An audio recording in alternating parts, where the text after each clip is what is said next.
Hello everyone, and welcome to the channel, and welcome to the very first video in this new hiking series from the Swiss Alps. Over the next videos, I want to explore different trails, viewpoints, mountain lakes, and quiet places across Switzerland, from easy walks to more demanding alpine hikes.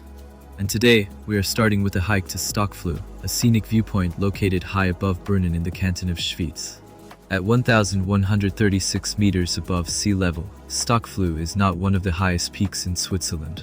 But what makes this mountain special is its location above Lake Lucerne, where steep alpine ridges rise directly from the water and create some of the most dramatic scenery in central Switzerland. Because of its lower elevation, this hike is also a great option early in the season, when many higher alpine trails are still covered in snow. And thanks to its relatively easy access, Stockflue has become a popular destination throughout the entire year when the conditions allows it.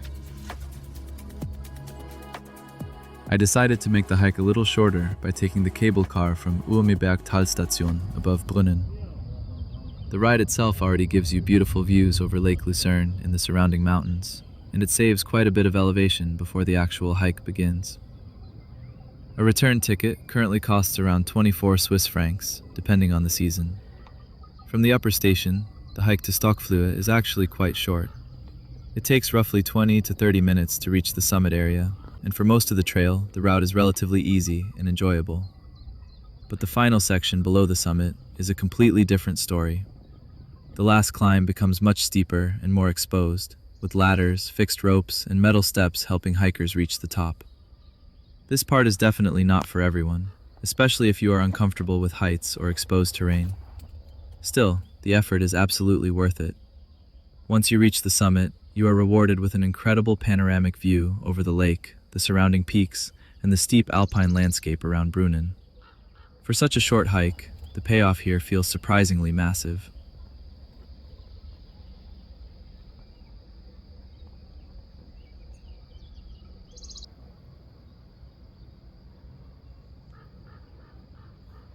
Locals sometimes call Stockflue the Thumb because of its unusual rock formation rising above the forest.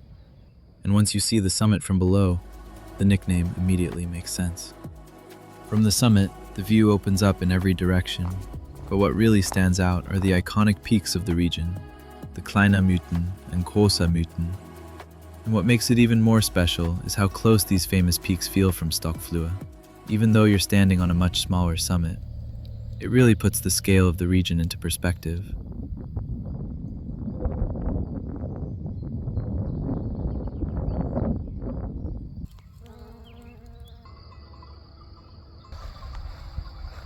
The area around the cable car station is also a well-known spot for paragliding.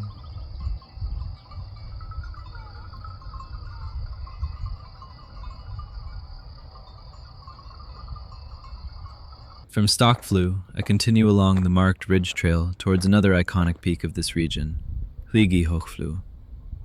The hike takes around 2.5 hours, and the terrain slowly shifts from easy forest paths into more exposed rocky sections, with the final ascent becoming noticeably more technical and demanding.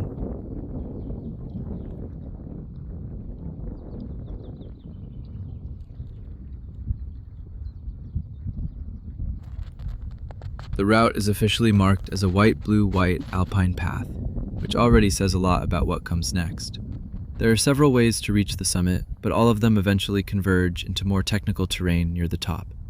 Most of the hike stays in T4 terrain, but the difficulty increases to T5 in the final section, where the path becomes steeper, more exposed, and partially secured with fixed ropes and metal ladders. It's not a continuous technical climb, but rather a few short sections where you need to pay full attention, especially just below the summit ridge.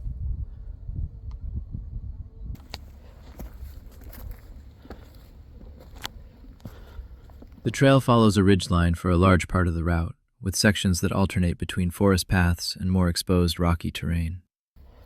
It's well marked, but it doesn't always feel like a traditional hiking path. In some sections, the trail narrows significantly, with short passages running close to the edge of the ridge. The conditions here also play a big role. In dry weather, the route is very manageable, but after rain or early in the season, the rock can become slippery, which adds an extra layer of attention to the exposed sections.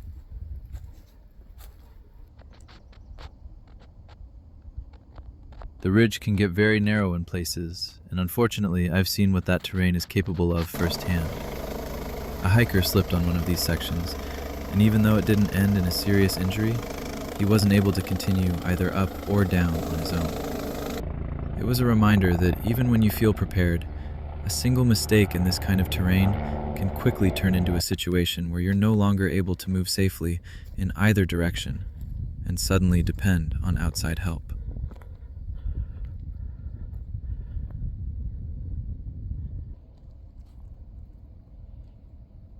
As I gain more elevation, the views start to open up in a completely different direction as well.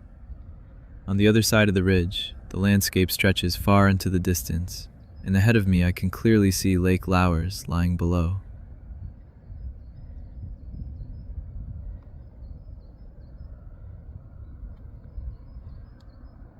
Since I'm here in early May, there are still visible patches of snow at this elevation. Conditions in the mountains can change quite quickly during this time of year, so proper preparation is essential, and it's definitely not something to underestimate.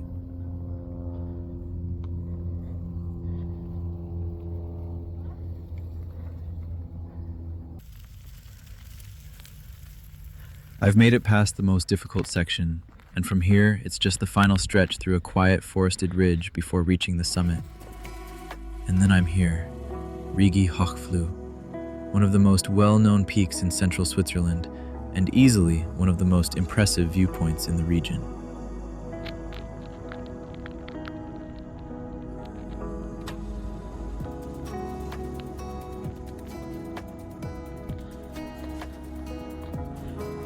What makes Hochflue special is not just the view itself, but the position of the summit. It's a narrow, exposed peak that rises directly above the surrounding landscape, which gives it a full 360-degree panorama. From here, you can see Lake Lucerne stretching far below, the Mythen peaks in the distance, and even the higher Alpine ranges further south on clear days. Unlike many more popular summits in the region, this one doesn't feel like a typical tourist viewpoint. It sits right on a ridgeline, which means fewer people pass through here compared to other nearby peaks. And when you stand on top, it really feels like you're positioned above the entire central Switzerland landscape, with everything spreading out in every direction.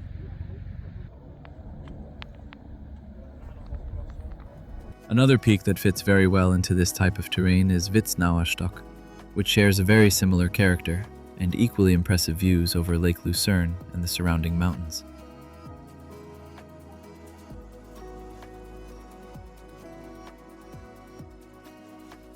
I think there's not much more to say here. It's simply a beautiful summit viewpoint for anyone who feels confident in this kind of terrain. All the routes leading up to the top include sections that are partially demanding, with some exposed passages where sure footing and a bit of experience definitely help. But if you make it here, there's really nothing left to question. You're rewarded exactly for the effort it takes to get up. So let's just take it in and enjoy the views.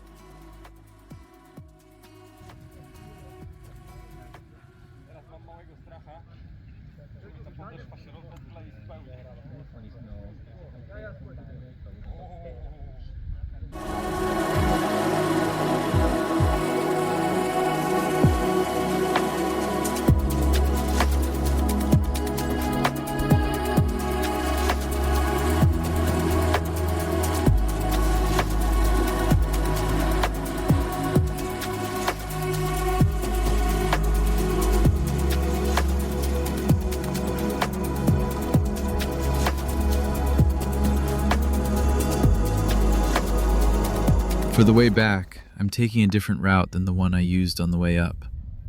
This descent also leads all the way down to Brunnen, but this time I'll be hiking the entire way on foot from the summit. It's a good opportunity to see another approach to this mountain and how the terrain changes depending on the line you choose. Just like the other routes, this one also includes chains and exposed sections, especially just below the summit where the terrain is steeper and more technical. After that upper section, the trail gradually settles back into a more traditional hiking path, with easier forest sections leading the way back down into the valley.